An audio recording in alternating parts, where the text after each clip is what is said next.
Beberapa pemimpin negara melarikan diri saat negaranya mengalami prahara. Hal itu dilakukan antara lain untuk menyelamatkan dirinya dari bahaya. Berikut deretan kepala negara yang kabur saat negaranya mengalami prahara. Presiden Sri Lanka Gotabaya Rajapaksa melarikan diri ke Singapura setelah diprotes rakyatnya sendiri atas pemerintahannya pada Juli 2022. Di mata rakyat, pemerintahan Presiden Rajapaksa dan keluarganya melanggengkan krisis ekonomi Sri Lanka lebih dari 1 dekade hingga tidak membayar utang luar negeri sebesar 729 triliun rupiah. Ashraf Ghani dikabarkan kabur pada 15 Agustus 2021 saat dirinya menjabat sebagai Presiden Afghanistan periode 2014 hingga 2021. Ghani melarikan diri dan mencari suaka ke Uni Emirat Arab setelah Taliban menguasai ibu kota di Kabul. Ghani mengatakan bahwa dirinya dipaksa tim keamanan untuk meninggalkan negara karena ada kemungkinan Taliban akan membunuhnya. Presiden Filipina Ferdinand Marcos yang menjabat sebagai presiden dari tahun 1965 hingga 1986 dikenal sebagai pemimpin yang suka korupsi, sering melakukan pemborosan, dan menggunakan kekerasan secara brutal. Marcos dan keluarga melarikan diri ke Hawaii pada tahun 1986 setelah disarankan Presiden AS Ronald Reagan lewat Senator Paul Laksal. Tujuan Ferdinand Marcos melarikan diri adalah untuk menghindari bentrokan pasukan pendukung dan anti-Marcos di Manila lebih jauh. Setelah revolusi People Power pada 1986 yang menggulingkan Marcos dari kursi kepresidenan.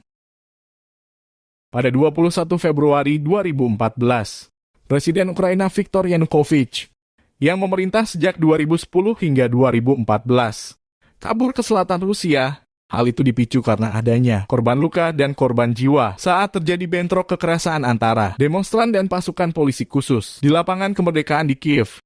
Saat itu rakyat Ukraina berunjuk rasa menentang keputusan Yanukovych untuk menolak perjanjian asosiasi Uni Eropa. Diketahui Viktor Yanukovych kini menetap di Rusia. Masa pemerintahan Idi Amin sewaktu menjadi presiden Uganda dikenal melanggar pelanggaran hak asasi manusia HAM, termasuk pula represi politik, penganiayaan etnis, dan pembunuhan di luar proses hukum. Pemerintahannya juga dikenal korupsi, nepotisme, tidak mau mengurus ekonomi untuk rakyat, dan mendukung pembajak teroris di operasi NTB. Saat pemerintahan Idi Amin berusaha merebut wilayah Kagera di Tanzania pada 1978, Presiden Tanzania merespons dengan memerintahkan pasukan negaranya untuk menyerang Uganda. Selain berhasil merebut Kampala pada 11 April 1979, tentara Tanzania bersama pasukan pemberontak di Uganda juga menggulingkan Idi Amin dari posisinya sebagai kepala negara. Idi Amin memilih melarikan diri ke Libya lalu Irak. Ia kemudian menetap di Arab Saudi hingga akhir hayatnya di tahun 2003. Muhammad Reza Pahlavi adalah Shah, raja terakhir kekaisaran Iran yang memerintah dari tahun 1942 sampai digulingkan pada 1979 lewat revolusi Iran. Semasa memerintah, ia melakukan beberapa langkah pembangunan yang didukung rakyat.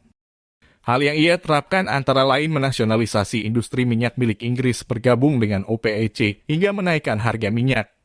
Selain itu, Pahlavi juga dikenal sebagai seorang negarawan yang cakap setelah merancang investasi lewat infrastruktur, subsidi, dan hibah tanah untuk petani, pembangunan fasilitas nuklir, hingga program literasi yang dinilai sebagai salah satu yang terbaik di dunia.